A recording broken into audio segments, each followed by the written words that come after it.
Jared Polin, FroKnowsPhoto.com, and I thought it was time to go through my book collection. I collect a lot of different photo books. I like to study the history of different photographers, different eras, different types of, photos, whether it's music, baseball, dancing, just nature. I've got a whole stinking bookcase of photo books, and I want to share some of them with you from time to time so that you can pick up on some of the great photographers that are out there, or somebody that you may never have heard of, but they may be doing what you want to do, or they may have started the type of photography that you really love. So this week, I have a book called Baseball's Golden Age, The Photographs of Charles M. Conlon.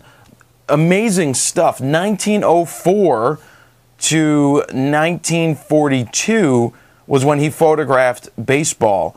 I want to read you a passage from the book that is it's really amazing, and it's a guy that nobody's ever really heard of, and the story in here of how the photos came about.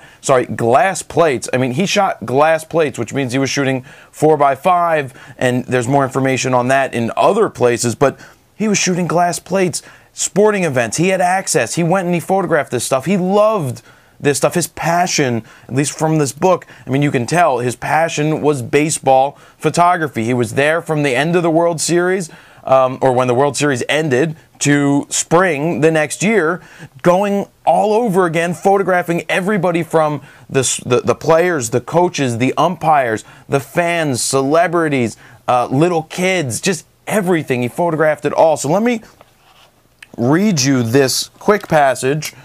I have my glasses on for this. It's called The Baseball Photographer. Being known as the baseball photographer was pretty cool. When the World Series ended, he folded up his camera and waited for opening day.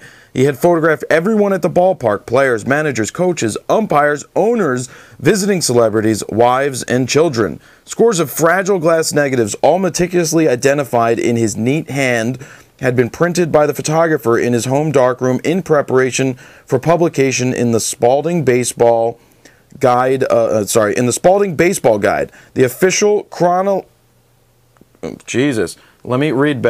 The official chronicle of America's national game. In the winter, the editors combined his photographs in montages of baseball players batting and throwing, leaping and catching. Row upon row of celebrated faces grinned and glared on every page. 2 inconspicuous words appeared: Conlon Photos. When the spring came, he was back at the ballpark, ready to begin again. He was not a professional photographer. He was not even a sports photographer, yet Charles Martin Conlon was the greatest baseball photographer who ever lived, a newspaper proofreader who documented the golden age of baseball in his spare time. Today, as thousands of photographs from the basis of the unmatched collection of the Sporting News and the Baseball Hall of Fame, his images have become American icons, but their creator has vanished with barely a trace, his life's work submerged in the vast anonymous pictorial heritage of baseball.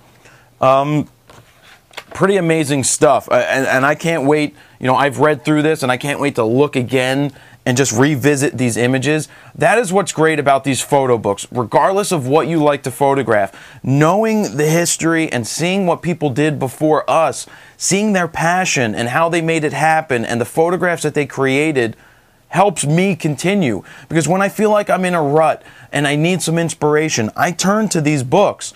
I'm not going to sit on Flickr and stuff like that and look for photos as much as I'm going to look back at the history of some of the greatest photographers who ever photographed and see what they did.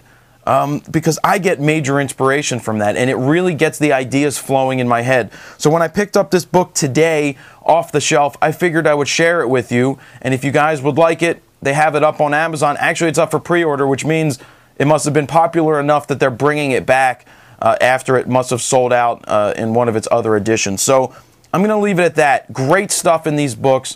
Check it out. Jared Polin, FroKnowsPhoto.com. See ya.